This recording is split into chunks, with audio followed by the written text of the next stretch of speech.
आज आपको इसलिए तकलीफ दी गई है कि जो बहुप्रतीक्षित रीट भर्ती हमारी सरकार करने जा रही है और माननीय मुख्यमंत्री जी ने 2 वर्ष के जलसे के अंदर जो 25 अप्रैल को रीट की भर्ती कराने की बात कही थी, उसमें पिछली 2017 की जो रीट हुई थी उसमें काफ़ी कुछ बातें ऐसी थी जो लोगों ने आकर के बताया था कि इसमें इस तरह की दिक्कत है, राजस्थान के लोगों को कम महत्व मिलता है।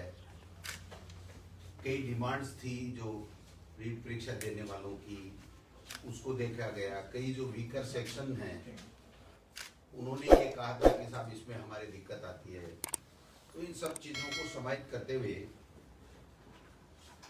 हमारे प्रमुख शासन सचिव महोदया ने और सभी अधिकारियों ने काफ़ी मेहनत की और माननीय मुख्यमंत्री जी तक काफ़ी दफ़ा चर्चा हुई। उसके बाद में आज हम लोग माध्यमिक शिक्षा बोर्ड को जो नोडल एजेंसी है रीट भर्ती कराने की, उसको जो विज्ञप्ति भिजवा रहे हैं, उसमें जो प्रमुख संशोधन पिछली रीट के बजाय किए हैं वो मैं आपसे शेयर करना चाहता हूं इसी के माध्यम से। 2017 में जो रीट कराई थी पिछली सरकार ने, उसमें सबके लिए रीट की न्यूनतम अंक 60% था, केवल SC/ST के लिए 36% था। लेकिन हमारी सरकार ने काफ़ी लोगों की मांगों को देखते हुए जो और वीकर सेक्शन है उनके अंदर जो न्यूनतम 60% है उसके अंदर छूट दी है, जो मैं आपको बताना चाहता हूँ। अनुसूचित जाति जनजाति में जो नॉन TSP है उसमें पहले 60% थी, अब उसको 55 किया गया है। और जो TSP हो चाहे 2017 हो, अब वो जो न्यूनतम SC का जो है वो 36% था, उसको 36% रखा। दूसरा, अनुसूचित जाति, पिछड़ा वर्ग, अति पिछड़ा वर्ग, MBC, EWS, इन सभी श्रेणियों में पिछली 2017 की रीट में 60% था, जिसको 5% की रियायत देकर के 55% किया गया है। समस्त श्रेणी विधवा, परित्यक्ता महिलाएं और भूतपूर्व सैनिक, इनके लिए भी 60% था पिछली भर्ती में, हमने इसमें 10% की रियायत दी है। 50% न्यूनतम अंक हमने माने हैं। और दिव्यांग निःशक्तजन श्रेणी में नियमानुसार आने वाले समस्त व्यक्ति, इसमें भी 60% था, लेकिन चूंकि हाईकोर्ट में भी लोग पिछले समय जो सिलेक्ट बच्चे गए और हाईकोर्ट ने भी इसको 40% तक अलाउ किया था, तो हमने उसको हाईकोर्ट के निर्णय को और लोगों की डिमांड्स को देखते हुए इसमें भी 40% न्यूनतम हमने करने का फैसला किया। दूसरा, सहरिया जनजाति के लिए बहुत कम पात्र व्यक्ति मिलते हैं, तो पहले 60% ही था, लेकिन इसमें सहरिया जनजाति सहरिया क्षेत्र के लिए हमने 36% किया है। दूसरा जो एक मुद्दा रहता था कि जो 50% अंक न्यूनतम जो स्नातक है, तो वो स्नातकोत्तर या स्नातक में बीएड करने वाले जो बच्चे हैं उनको भी हम लोग अलाउ करते हैं। NCT की जो 13 नवंबर 2019 की जो गाइडलाइन थी उसकी पालना करते हुए हमने पहले अगर स्नातक में 50 नहीं है, स्नातकोत्तर में कितने भी हैं, तो वो नहीं बीएड ये रीट दे पाता था, अब उसमें कर दिया गया। दोनों में से किसी भी में भी अगर वो 50% है तो वो भाग ले सकता है रीट के अंदर।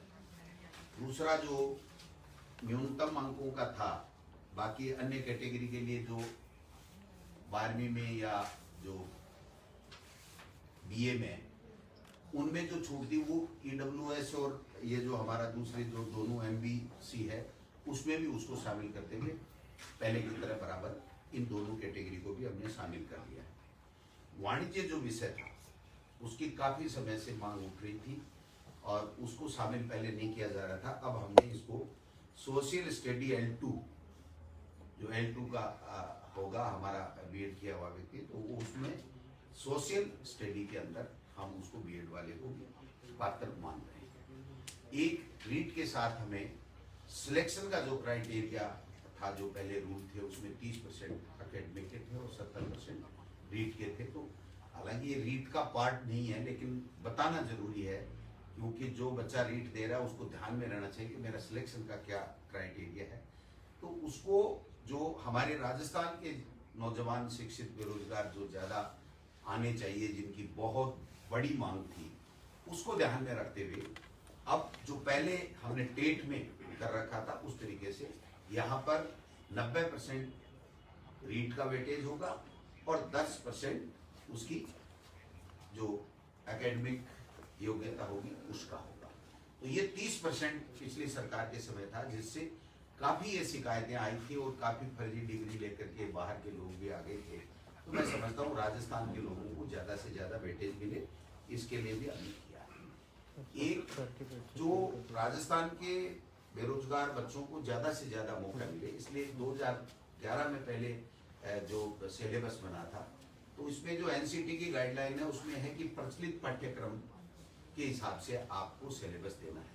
तो हमने दोबारा से सिलेबस तैयार करवाया माध्यमिक शिक्षा बोर्ड की टीम से, और उस सिलेबस में हमने राजस्थान को जहां जहां हमारी पुस्तकों में राजस्थान है वहां पर राजस्थान को सबसे ज्यादा, राजस्थान की भौगोलिक स्थिति, संस्कृति आदि चीजों को हमने भूगोल, इतिहास, कला, संस्कृति सबको वेटेज देते हुए सिलेबस का निर्माण किया है। और जो सिलेबस है वो भी हम रीट के साथ या 1-2 दिन में जो भी माध्यमिक शिक्षा बोर्ड उचित समझेगा तो उसमें वेबसाइट में साथ में लगा देगा, जिससे वो बच्चे अपना अध्ययन कर सकते हैं। बाकी जो मोटा मोटी चीज है, एक बात कंफ्यूजन चल रहा था कि बीएड वालों को L1 और L2 दोनों में लिया जाएगा, नहीं लिया जाएगा। तो एनसीटी की गाइडलाइन का हमने अच्छे तरीके से अध्ययन किया है, उसमें राज्य सरकार के ऊपर छोड़ा गया है। और एक शर्त ये भी है कि अगर कोई बीएड किया हुआ व्यक्ति L1 देता है तो उसको 2 साल के अंदर अंदर ब्रिज कोर्स करना पड़ेगा 6 महीने का, और वो ब्रिज कोर्स उस संस्था से करेगा जो एनसीटी के द्वारा मान्यता प्राप्त संस्था होगी। ऐसी संस्था राजस्थान में आज की तारीख में नहीं है। और बीएड के बच्चों को चूंकि फर्स्ट ग्रेड में, व्याख्याता में, सब में मौका मिलता है, तो बीएसटीसी के बच्चों को केवल L1 में मौका मिलता है। तो जब राज्य सरकार का क्षेत्राधिकार पे उनके विवेक के ऊपर छोड़ा गया, तो इसलिए राज्य सरकार ने दोनों वर्गों का ध्यान रखते हुए बीएसटीसी के बच्चों का वो जो डीएलईडी जिसको बोलते हैं उसका भी ध्यान रखा है और बीएड वालों का भी ध्यान रखा है। तो L1 है उसमें केवल डीएलईडी यानी बीएसटीसी के बच्चे आएंगे और L2 में बीएड वाले बच्चे आएंगे। एक और महत्वपूर्ण निर्णय मैं इस मौके पर मैम को भी धन्यवाद देना चाहूंगा कि जब बोर्ड से फाइल आई कि साहब 1.5 या 2 के लगभग उन्होंने फीस कर ली थी, तो इनका ये सुझाव था कि मंत्री महोदय हमको कोरोना के समय ध्यान रखना चाहिए और इस फीस को नहीं बढ़ाना चाहिए। तो हमने ये फैसला किया है कि 2017 में जो रीट में जो बच्चों के लिए परीक्षा शुल्क था रीट देने का, वही शुल्क हमने रखा है, उसमें 1 पैसा भी हमने नहीं बढ़ाया। बाकी बोर्ड का जो टेंटेटिव कार्यक्रम है वो कल आ जाएगा, वो अपने हिसाब से करेंगे। लेकिन जो हमारे पास में आया है लगभग 11 जनवरी से जो ऑनलाइन आवेदन इनके लेने का उनका टेंटेटिव है, इसमें परिवर्तन हो भी सकता है, वो बोर्ड का काम है। लेकिन जो मोटा मोटी मेरे पास में आया है उसके हिसाब से हम लोग 11 जनवरी से 8 फरवरी तक आवेदन लेंगे और फिर चालान और जमा कराने की वो भी 4 फरवरी तक की है। और वेबसाइट पर प्रवेश पत्र की 14/4 डेट रखी है उन्होंने टेंटेटिव। और प्रथम 6 से 8, 10 से 12:30 परीक्षा का समय, और वो जो 1 से 5 कक्षा का है वो 2:30 से 5, इस तरीके से 25 अप्रैल की एग्जाम है। तो ये जो मैंने टाइम टेबल बताया, ये बोर्ड अपने हिसाब से आवेदन लेने का घटा सकता है, बढ़ा सकता है, वो उनके विवेक पर, उसमें राज्य सरकार का कोई दखल नहीं है।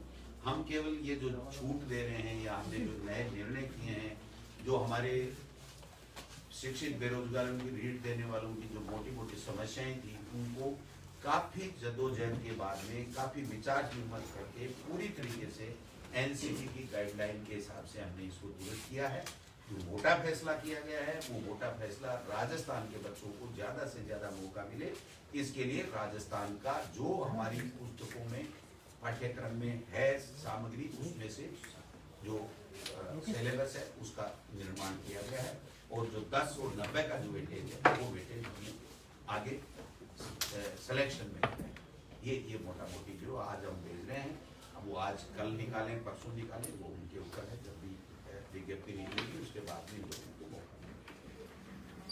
तो रिप्लाई में पूछे तो क्या लेवल 1 में बीएडधारी को शामिल नहीं किया जाएगा, आपके कहने का मतलब ये? बिल्कुल, राज्य सरकार ने अंतिम फैसला कर लिया है, क्योंकि ये राज्य सरकार पर छोड़ा गया था। और दूसरी चीज, ब्रिज कोर्स की जो आवश्यक शर्त थी, अगर हम इसको अगर L1 में बीएड वालों को शामिल करते तो एनसीटी से कब उस ब्रिज कोर्स की मान्यता मिलेगी, राज्य सरकार के पास क्या संसाधन होंगे, क्या नहीं होंगे। दूसरी चीज, फिर अगर वो नहीं कर पाएगा तो फिर उसकी नौकरी को खतरा हो जाएगा, उसको हम परमानेंट कर नहीं सकते, उसको बाहर निकालना पड़ेगा। तो कई तरह की कॉम्प्लिकेसी बढ़ने की संभावनाएं थी।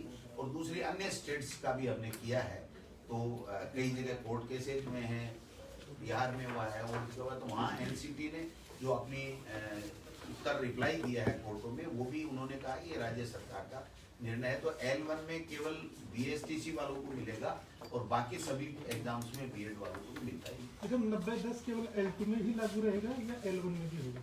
नहीं, ये सिलेक्शन L2 में, L1 में तो जो मेरिट बन जाएगी वो मेरिट जो पहले की तरह है, उसमें कोई किसी तरह का कोई राजस्थान जीके की L2 में ही केवल ये 70-30 का था, जिसको 90-10। राजस्थान जीके की आप बात करें सर, कुछ अंदाजा है कितने नंबर का सर वो आधार होगा? देखिए, नंबर नहीं बताए जाते हैं, नंबर पेपर के होते हैं, और पेपर में बाकायदा सिलेबस होता है। और सिलेबस जो 2-3 साल से जो प्रचलित पुस्तकें हैं उसमें से देख करके बाकायदा सिलेबस बनाया गया है। और वो ये सिलेबस इस विज्ञप्ति का हिस्सा होगा, वो बाकायदा बोर्ड की वेबसाइट पे होगा, बच्चों को अच्छी तरह से दिखेगा। और जो सिलेबस होगा उसके मुताबिक प्रश्न पत्र बनाने वाली जो भी गोपनीय जो शाखा होगी, वो जो एक्सपर्ट होंगे वो बताएंगे। सर, विज्ञप्ति कब तक जारी होगी? विज्ञप्ति हम आज भेज देंगे, आज रात को भी हो सकती है और कल भी हो सकती है। आप तो लेट रात तक जगना। सर, रीट 2016 वालों की भी एक बहुत बड़ी मांग है। हाईकोर्ट की सिंगल बेंच और डबल बेंच ने फैसला दिया वेटिंग सूची जारी करने के लिए, तो ये इसका कब तक क्या टेंटेटिव? देखिए, 2018 का तो हमने निर्णय कर लिया, L1 और L2 दोनों का वेटिंग लिस्ट जारी कर दिया। लेकिन चूंकि कई तरह के ऐसे प्रकरण हैं जिसमें वेटिंग लिस्ट का है, तो कई हाई कोर्ट में है, कई सुप्रीम कोर्ट में है, सुप्रीम कोर्ट में स्टे मिला हुआ है। तो इसकी हम लोग समीक्षा करेंगे अधिकारियों के साथ में बैठ करके, और जो यथासंभव सरकार के बस में होगा, जो कर सकती है सरकार नियमों में रहते हुए, वो करे। सर, यही उनकी समस्या कि 2018 वालों को तो करके लेकिन 16 वालों को नहीं किया, और SLP भी जो सरकार वापस नहीं ले रही है। इसको एग्जामिन करवाएंगे, इसको मनन चल रहा है, और इसको एग्जामिन करवाएंगे कि हमारी क्या लीगल पोजीशन है। क्योंकि जब एक बार सुप्रीम कोर्ट में जाने के बाद में जब स्टे हो जाता है वहां पर प्राइमा फेसी, तो थोड़ी सी दिक्कत आती है। लेकिन फिर भी मैंने मुख्यमंत्री जी से कल परसों बात की है इसके बारे में, तो मुख्यमंत्री जी ने शायद ट्वीट भी किया था कि हम लोग ऐसी भर्तियों को कोर्टों से निकालने के लिए भी कोई गंभीर प्रयास कर रहे हैं। तो मैं समझता हूँ इसमें आगे चल करके कोई रास्ता निकले।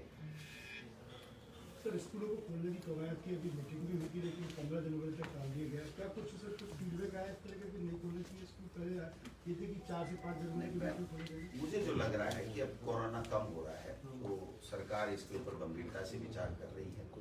काफी स्टेट्स का अध्ययन किया गया, और जो केंद्र की SOP है उसको भी देखा गया। स्कूल खोलने का मतलब है स्कूल भी खुलेंगी, कॉलेज भी खुलेंगी, तो कोचिंग भी खुलेंगी, तो इसका सारा प्रभाव देखना पड़ेगा कि कितना क्या कोरोना का प्रभाव रहता है। लेकिन आप मान के चलिए कि 14-15 तक कोई अंतिम फैसला